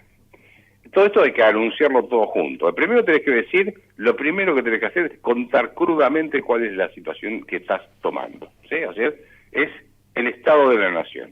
¿Cuál es, desde el punto de vista económico, la situación? Y después decir, bueno, ¿cómo lo vamos a arreglar? Tenés que hacer una reforma monetaria, tenés que desregular la economía, tenés que hacer una reforma laboral para que las empresas quieran tomar gente, tenés que empezar a reformar el Estado en tamaño y en calidad de gasto público, tenés que reformar el sistema tributario que te va a llevar tiempo, tenés que incorporar la economía argentina al mundo. Argentina no va a crecer con ese mercado interno, tiene que salir a exportar, importar más, o sea, comerciar más. Y en séptimo lugar, tenés que anunciar un plan por el cual más o menos aproximadamente en 6 meses se termina esta joda de los planes sociales, que se llaman planes sociales y no son planes sociales. Eso hay que transformarlo en trabajo y eso se puede hacer con cursos que se financien con el Banco Mundial, a través de lo que se llaman escuelas de artes y oficios. Antiguamente manejaban mucho los salesianos. Pero lo que propongo es, bueno, mire, usted va a cobrar el plan social durante 6 meses, pero se tiene que matricular como gasista, como electricista, como plomero, como zinguero, en fin, hay un montón de oficios que pueden hacer. Y terminado ese lapso se matriculó, le bajo un 20% todos los meses el subsidio, salga a buscar clientes como cualquiera de nosotros que salga a trabajar todos los días. O sea, primero, toda esa maraña de planes sociales la transformas en uno para cada sector. O sea, un plan social para los menores de edad, un plan social para los que están en edad laboral y un plan social para los mayores de edad, suponete. Son 3. Bueno, muy bien. A los que están en edad laboral, a capacitarse y salgan a trabajar, viejo. Como plomero, como carpintero, como electricista, como tornero. Hay un montón de cosas que se pueden hacer. Y, mira, yo acá en mi casa, vivo en Olivo, necesito que venga un plomero y viene el día del campeonato. Tienen que colocar una ventana de estos postidores, carpinteros, también tardan una enormidad. El electricista, trabajo hay. Lo que pasa es que se tienen que capacitar. Pero la propuesta es, mire, yo no le voy a dar más pescado todos los días, le voy a dar una caña y le voy a enseñar a pescar. Vas y consigas el pescado usted. Seguro. Yo creo que eso es fundamental. Las estadísticas, las encuestas, mejor dicho, señalan claramente que en estos puntos que vos has señalado, yo excluiría la reforma monetaria y la desregulación económica porque no son las preguntas que le hacen los economistas, porque esto requiere un conocimiento más técnico. Entonces, las preguntas que se hacen... ¿Me dijiste qué cosa? Perdóname, no te escuché muy bien. No, que las preguntas que hacen los encuestadores, y no voy a decir... un encuestador muy vinculado con el kirchnerismo, hace poco tuvimos una charla con él y nos señaló que había hecho un trabajo de campo en sectores no solamente en el universo de la población, sino focalizando en las clases medias y clases bajas. Sí. Y no sobre todos los temas que vos abordaste, sobre los 7 puntos, por ejemplo, no reforma tributaria, no de regulación de la economía, porque esos temas la gente común por ahí es necesario explicarlo un poco más, no porque sea ignorante, sino porque, pero tomando la reforma laboral, reforma del Estado, reforma del sistema tributario y los planes sociales, la gente en un 79%, redondea 80 o 75, como te guste, 3 de cada 4 estaba absolutamente de acuerdo en que era necesaria una reforma, un Estado paquidérmico que no sirve para nada, ese pensamiento mágico que el Estado soluciona todo. La gente decía, 3 de cada 4 argentinos, que estaban absolutamente de acuerdo en este tipo de reformas. Claro, cuando vos empezabas a hablar de, por ejemplo, la reforma laboral, ellos la reforma laboral enseguida la relacionaban con el despido.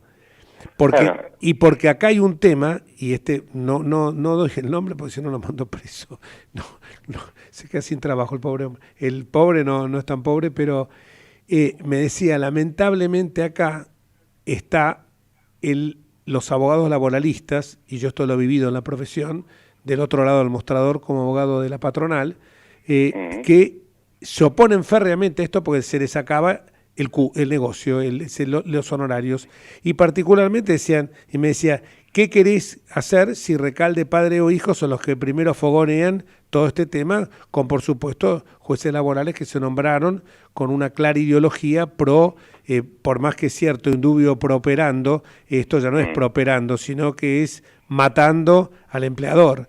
Entonces me decía, ¿qué querés? Esto es muy difícil. Pero entonces yo creo que esto hay que juntarse con los empresarios y con los sindicalistas, porque los sindicalistas también los gordos no lo van a entender nunca, pero creo que tomen conciencia que están perdiendo la masa laboral, porque hoy hay 3,5 millones de argentinos entre monotributistas y autónomos, ¿no es cierto? Y el trabajo informal hoy en la Argentina es brutal, entre el trabajo informal, el estatal y los monotributistas debe ser como las 3/4 partes de un minúsculo. Entonces, ¿vos cómo ves, por más que haya un cambio de clima, cómo ves que esto se puede llegar a que la gente entienda que se acabó la fiesta, o lo que vos decís decías, el Estado de la Nación, que mostrar la crudeza? ¿Vos crees que la gente está preparada para esto o vamos a tener todos los días estas manifestaciones piqueteras en la calle? Mira, yo creo que de alguna manera la misma gente que se llevan de las narices a piquetear está harta de hacer ese tipo de cosas. O sea, ya se siente muy usada porque esto no son organizaciones sociales, son organizaciones políticas que están usando a la gente. Y yo estoy estoy bastante convencido que la gente va a querer tener un trabajo y no seguir viviendo de un plan social que inclusive ya ni siquiera se alcanza la plata para llegar a fin de mes con esos planes sociales, ¿no?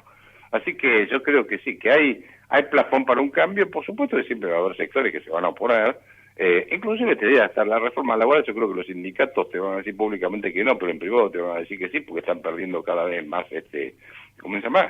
Afiliados a los sindicatos. Entonces, yo creo que el país está como para iniciar un proceso de cambio que tiene que durar mucho tiempo, no es un mandato y se acabó. Esto es, termina un mandato, continúa el siguiente y sigue el mismo rumbo, porque esto no se cambia de un día para otro, ¿no? Así que esa sería mi reflexión, estimado. Bueno, estimado amigo, muchísimas gracias. Siempre una voz tan clara en temas que son muchas veces áridos para el común de la gente, incluso para mí. Esperemos que no sigamos, sino que realmente cambiemos y que el cambiemos sea un giro copernicano. Muchísimas gracias. Exacto. Y vos tenés que en esto seguir batallando con estos temas, porque la gente te sigue mucho y con el lenguaje claro y sencillo que tenés, también los sectores que a lo mejor no entienden esto, como bien vos dijiste, en el trabajo la gente se dignifica y está cansada de ser esclavo de patanes, ¿no? de delincuentes que viven a costilla de ellos. Gracias, Roberto. Un fuerte abrazo. Un fuerte abrazo, querido amigo. Gracias. Hasta luego, gracias. Y vamos a una pausa ahora, nuevamente. Vamos la radio, somos tu voz. Vamos con Eco, siempre la verdad y la mejor información. El mejor gimnasio te espera. Elegí las clases que quieras. En Unfit vamos a cuidarte. En Unfit venimos a encontrarte. ¿Cómo prevenir dengue, zika y chikungunya? Sin criaderos no hay dengue. Limpia tu patio de objetos que acumulen agua. Elimina agua estancada de recipientes. Reemplaza con tierra o arena el agua de tus flores. Tapa los tanques de agua y cisternas. Tira y perfora llantas para que no acumulen agua. Limpia floreros y bebederos. Recordá, sin criaderos no hay dengue. Intendencia Menéndez.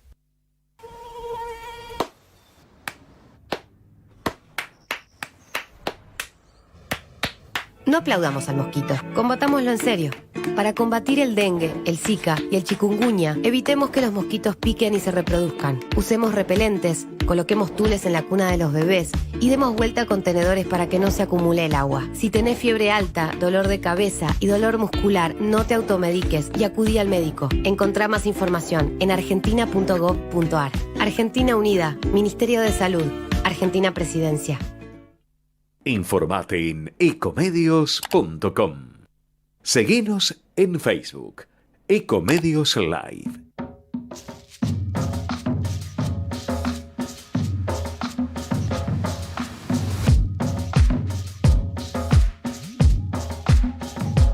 Seguimos, después de haber hablado con Roberto Kachanowski, siempre tan claro, todos estos temas y de actualidad en materia económica, y con el diputado Fabio Quetglas, la actualidad económica, social y con una mirada hacia el futuro que tanto este presente nos agobia, que nos impide mirar con claridad el porvenir, y viendo esto que el presidente está como aquella famosa película desde el jardín, está totalmente aislado de la realidad. Es esto de que la detención de Milagros Sala es indebida, violando, como decía el artículo 109 de la Constitución Nacional. Realmente vive en una realidad paralela, pero tenemos otro tema que ya habíamos hablado algo con María Eugenia Talerico, pero que lo dejamos para una excelente abogada, y no solamente por la enjundia que tienen todos los temas jurídicos, sino que también tiene una pluma realmente exquisita, porque los artículos de ella da gusto leerlos, porque aborda no solamente temas jurídicos, sino que esos temas jurídicos los relaciona como si para no caer en una torre de marfil, que esto está aislado de la realidad, lo relaciona con nuestro presente cotidiano. Y llamó poderosamente la atención, al igual que Miguel Ángel Toma, que lo tuvimos en otros programas, que fue durísimo cuando nos dijo que este avión iraní, habíamos que poner mucho acento en que a lo mejor cuando bajó en Córdoba era para despertar células terroristas dormidas, y fue más aún. Dijo, quizás los ataques ahora no sean ataques colectivos, sino que sean ataques individuales hacia blancos determinados. Y entonces uno quiere analizar todo este tema del avión iraní, y justamente Marta Nercellas, que es quien, la abogada, la doctora con la cual vamos a hablar, profesora universitaria también desde luego, puede hacernos como una hoja de ruta de todo lo que fue este avión iraní en la Argentina y cuáles son sus propósitos. No nos olvidemos que que Venezuela es el testaferro de Irán en Sudamérica, y no nos olvidemos que el desembarco que se hizo en la región fue justamente en nuestro territorio, el único país en la región que sufrió 2 atentados, 2 masacres, como la de la Embajada de Israel en 1992 y la de la AMIA en 1994, de la cual se va a cumplir un nuevo aniversario el próximo 18 de julio, que costó la vida en este caso de 85 ciudadanos argentinos. Marta, buenas tardes, y después de esta presentación la pregunta que te hago es, explica un poco, como lo has hecho en muchos canales de televisión, y obviamente sin que esto pueda llegar a implicar la intromisión en temas que vos conocés, pero que evidentemente están reservados exclusivamente a la etapa sumarial, al secreto judicial. Buenas tardes, gracias por llamar y gracias por la presentación que me has hecho. Realmente no creí estar de nuevo en una causa judicial que tuviera esta entidad. Realmente creí que cuando sentimos la frustración por la impunidad que siguió al atentado de la AMIA, pese a que se intentaron un montón de vías para esclarecer lo que había sucedido, y que creo que en la causa existen muchas respuestas de lo que sucedió, creí que no volverían a ingresar a nuestro país personajes que nos hicieran cuanto menos ingresar la zozobra en nuestros espíritus. Sin ninguna duda, este avión tiene muchas preguntas sin respuesta, tiene demasiadas incoherencias, demasiadas cuestiones que por lo menos requieren una muy exhaustiva investigación. No me animo a afirmar, como lo hizo Toma, ni que puede haber ataque. En este caso yo estoy trabajando como abogada de la querella, y esto me obliga a ser cuidadosa de la investigación y a ser cuidadosa de la entidad a la que represento. Es decir, que lo que digo obviamente no puede ser todo lo que sé, sino lo que el secreto del sumario me permite decir. Clarísimo. Lo que sí puedo afirmar con absoluta convicción es que son tantas las incorrecciones, tantas las cuestiones que no encajan, que nos hacen recordar absolutamente al enmascaramiento comercial que existió en años antes del atentado para ingresar a nuestro país, la red de espías, que fueron los que dieron las coordenadas y los elementos necesarios para atacar la AMIA, y todo se le parece demasiado. Pero hay algo mucho más grave, algo que realmente me conmocionó. Ni siquiera es el avión ni su tripulación, sino es que ellos progresaron en tecnología y en un montón de cosas, pero Argentina está igual que en los 90. Argentina no tiene leyes, no tiene infraestructura, no tiene coordinación en sus fuerzas para investigar un hecho de esta naturaleza. Más, este hecho llega a la justicia creo que por una torpeza de los tripulantes. Y digo torpeza porque el juez recién se entera que este avión se encuentra en Ezeiza y que tiene un montón de preguntas que deberían ser contestadas porque Resnick Brenner presenta un habeas corpus para que le carguen combustible al avión y dejen ir a los tripulantes del mismo. Las fuerzas de seguridad recién actúan, es decir, se movieron con absoluta tranquilidad, tanto el avión como los tripulantes, desde que arribaron a nuestro país el día 6, tanto en Córdoba como en Buenos Aires, hasta que el día 10, el 8, Uruguay no los deja entrar a su territorio y entonces debe regresar nuevamente a la Argentina. Ahí recién empiezan a actuar las fuerzas de seguridad, pero no se lo notifican al juez. Hasta que no llega el habeas corpus, el juez no tiene absolutamente ninguna posibilidad de ingresar a estudiar qué es lo que estaba sucediendo. Realmente que las empresas comerciales como YPF, Shell y Shell y Action le hayan impedido cargar combustible porque conocían el alerta que pesaba sobre el avión, que ellos se hayan opuesto a facilitarle la tarea de irse de nuestro país y que las autoridades de seguridad ni siquiera le hayan dado la alerta al tribunal, es muy preocupante. Y sobre todo después con esta falacia de Rossi cuando dice que él tiene la presunción, aparte de falacia, poco profesionalismo, porque el titular de la AFI no puede decir, sobre todo después de haber sido ministro de Defensa, aunque se le escapó un misil, pero no puede decir que tiene la presunción que es simplemente un vuelo de instrucción, cuando todos sabemos que los pilotos se capacitan en simuladores hasta por el bajo costo económico que implica un simulador en relación a toda la logística que requiere un vuelo en el aire. Entonces, cuando dice uno, aparte encaja perfectamente, porque son 4 iraníes, 12 venezolanos, 3 tripulaciones, tomándonos por tontos. Y cuando uno dice también, ¿era necesario un avión de esa envergadura para transportar piezas de repuesto pequeñas de automotores? Realmente todos son, como decís vos, piezas de un rompecabezas que no encajan. Hasta que habló Rossi yo creía que quienes dirigían la agencia de inteligencia lo que debían hacer era investigar, era averiguar, era informarse e informarle al presidente para que éste adoptara las medidas a seguir.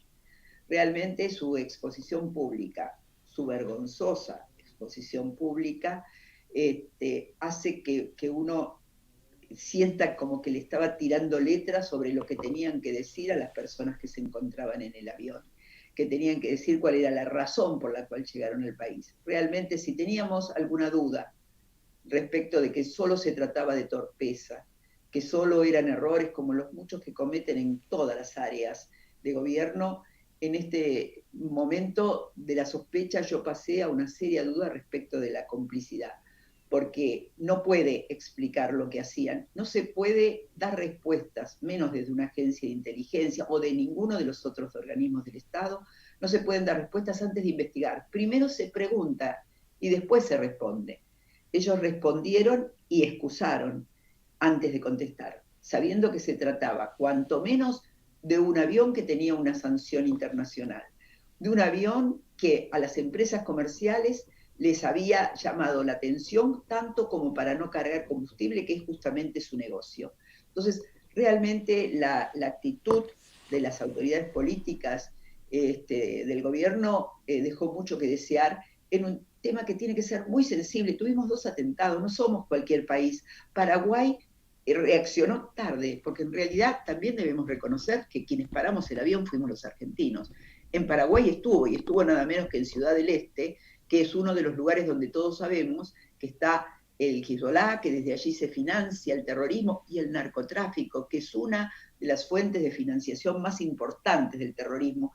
Por eso que no es casualidad ni el aumento del narcotráfico, ni el descontrol que tiene el narcotráfico en nuestro país, porque todas las actividades ilícitas y actividades ilícitas en donde se mueve tanto dinero en efectivo como el narcotráfico sirven para financiar, para aceitar las redes del terrorismo.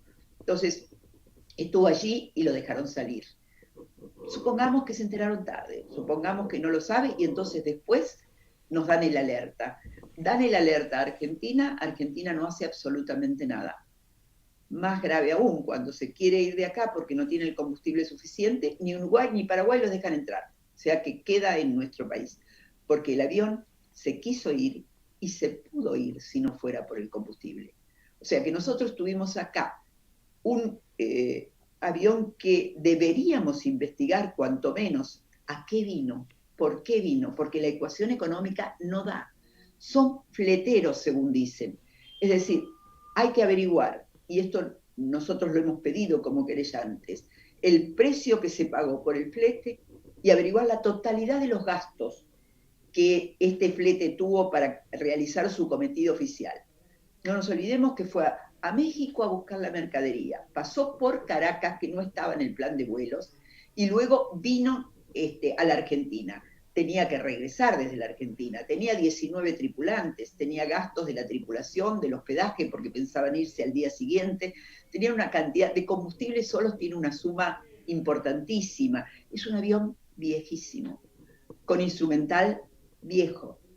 Es un avión que tiene unas características muy especiales. Utilizar este avión como flete, que obviamente gasta mucho más combustible que los aviones modernos, es un despropósito en sí mismo. Pero además hay que ver en esta operación y en las últimas operaciones, por lo menos en las que se hicieron en lugares conflictivos, tales como Ciudad del Este, qué pudieron haber querido hacer. Es decir, cuánto salía la fachada comercial. No nos olvidemos que en AMIA nos pasó lo mismo.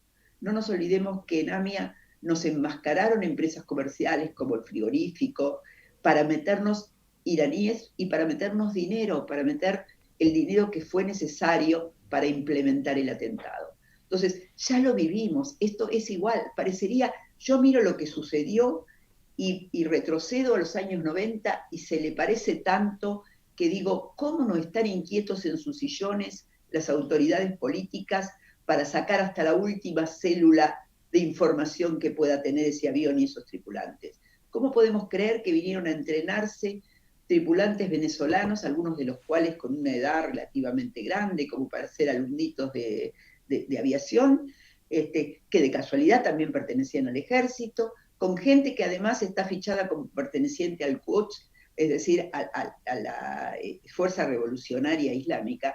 ¿Cómo pensarlo después que leímos que la revolución la Constitución del 79 de Irán dice con absoluta claridad que uno de los objetivos de Irán es expandir la revolución islámica al mundo? Y cuando uno hablaba con algunos espías y algunas de las personas que habían huido de Irán, nos decían con certeza, primero se escaparon, van por los musulmanes díscolos y luego irán por el mundo. Entonces, digo, no podemos estar tranquilos. Creo que ha llegado el momento de investigar en serio, y la verdad que creo que el juzgado lo está haciendo. Realmente, en relación al tribunal, como en relación a la fiscalía, debo de decir que solamente puedo observar diligencia, trabajo, falta de medios, absoluta falta de medios. La Corte no parece estar proveyéndole los medios que resultan imprescindibles por una investigación de esta naturaleza. Yo he visto a algunos de los empleados del tribunal con los ojos rojos e hinchados por estar 2 días sin dormir. Realmente conmueve cómo en nuestro país seguimos haciendo todo en base al pulmón, a la fuerza y a la energía de algunas personas, de unas pocas personas. Sí, realmente eso es sumamente destacable. Una pregunta que te quiero hacer. El avión venía, porque hay versiones distintas, y esto siempre y cuando bajo el paraguas de lo que vos podés comentar como abogada de parte, querellante en la causa. El avión venía de México, pero el lugar donde partió ese avión fue de Teherán originariamente, y de Teherán... No. nosotros estamos haciendo, todavía yo no tengo la totalidad de los vuelos previos que hizo. Sí, este avión no fue a ninguno de los lugares de los puertos que nosotros conocemos como que denominaríamos occidentales, ¿no? Salvo Argentina y México. De México fue a Caracas y de Caracas a Buenos Aires en este último viaje. En mayo había ido a Ciudad del Este. El resto lo estamos averiguando, tenemos algunas informaciones, pero todavía no están completas. ¿En mayo fue a Ciudad del Este y no pisó territorio argentino o estuvo también acá? No que conste. Es decir, lo que nosotros sabemos es que fue a Ciudad del Este supuestamente para buscar cigarrillos. Sí. Cigarrillos para llevar a Aruba. Es raro. Sí, es ridículo totalmente, porque cigarrillos, me parece que cigarrillos se pueden llevar en un avión de mucho menor porte por muchos motivos. Primero, porque el cigarrillo no es una carga pesada, es una carga liviana, y en segundo lugar, ¿qué dimensión tenés que tratar para llevar cigarrillos? Me parece absolutamente ridículo, sobre todo que el cigarrillo que pueden vender en Ciudad del Este para llevarlo a Aruba, me parece que las marcas más conocidas, yo hace rato que no fumo, pero las marcas más conocidas mundialmente de cigarrillos se pueden conseguir en lugares mucho más próximos a Aruba, y creo que en Aruba mismo, por la calidad de ciudad turística que tiene, también se pueden conseguir. Pero eso es... Cuando llega a Córdoba, vos me decís que llegó el 8 de junio a Córdoba. En Córdoba... El 6 de junio. En Córdoba fue con el propósito de reabastecerse o... ¿Otro propósito tenía? Él venía, el avión venía de Ezeiza y el piloto pide desviarse a Córdoba por las neblinas. Es decir, es un avión antiguo, un avión que no puede ser aterrizado solo con instrumental, y entonces requirió, ante la poca visibilidad que había, hacerlo en otro aeropuerto y pidió Córdoba. Y fue a Córdoba, y lo que hasta ahora sabemos es que en Córdoba... no estuvo más de 2 horas y aparentemente solamente bajaron a revisar el avión, a ver cómo estaba, dos mecánicos. Aparentemente no hubo ningún movimiento, se pidió todo lo que allí sucedió y hasta ahora no tenemos ninguna información que nos permita deducir que en Córdoba hubo algún problema. Y según la información... Córdoba sí. Nos causa escozor, porque Córdoba... es un lugar donde en el atentado y en muchos otros delitos graves transnacionales han tenido alguna célula en Córdoba. Pero acá no podemos afirmar con seriedad que sucedió nada, por lo menos no lo puedo hacer yo. Perfecto. Y cuando llega de Córdoba va a Buenos Aires, con el propósito, si bien originariamente venía a Buenos Aires, ¿cuál es el propósito que ellos aducen los repuestos? El flete, nada más. Ellos dejan claro, ellos dicen que estaban haciendo el flete de los repuestos, se bajan los repuestos, se bajan sin ningún control, porque de acuerdo a la mercadería que era, le corresponde canal verde o canal naranja. Claro. Esto significa que la carga no se controla. En el caso de que le toque canal naranja, lo que se controla son los papeles, pero no se controla la carga. Y esa carga sale inmediatamente para SAS, que era la que estaba actuando, intermediando con Volkswagen. La carga que quedó en Ezeiza, que después no fue reclamada, y en esto soy poco conspirativa, yo creo que no fue reclamada por el problema que se armó, pero no creo que en esa carga hubiera quedado nada comprometido. Yo creo que si lo hubo, partió en la primera carga, en la del primer día, cuando ninguna mirada estaba puesta ni en el avión ni en los tripulantes. Ellos tuvieron 2 días para manejarse con total y absoluta libertad en nuestro país. Hubo 2 cargas, entonces la primera no fue reclamada, la segunda sí. Al revés, perdón. La primera pasó... ¿Cómo? La primera llegó y diferentes camiones la llevaron a SAS. La segunda es la que no fue reclamada, una carga menor, menos cantidad de efectos, que se encuentra todavía en Ezeiza. Y después ahí, cuando el avión quiere despegar, advierte que no tenía combustible. Sí, cuando pidió recargar combustible porque el que tenía no le permiten las reglas internacionales salir que no ese combustible para el lugar donde se dirigía, que era Bolivia, no pudo salir. Por eso después consigue aparentemente una autorización de ANCAT para cargar en Uruguay, pero antes de entrar en el espacio aéreo uruguayo, las autoridades de ese país le dicen que no ingrese porque no lo van a recibir. Y vuelve entonces a la Argentina. Qué novela, Recién ahí empieza a observar este avión por parte de nuestras autoridades. No las judiciales, reitero, porque a las judiciales no se les había dado intervención. Lo que me podés informar, ya has dicho claramente que la causa está avanzando, has destacado la actuación del tribunal. Hoy está en etapa investigativa, ¿no es cierto? Plena etapa investigativa y se acaba de prorrogar el secreto de sumario. La fiscal es Incardona, ¿no? Incardona, sí. Y Vilela es el juez. De verdad debo también decir que la vi moverse con mucho aplomo y me parece que pide medidas muy adecuadas para que avancemos.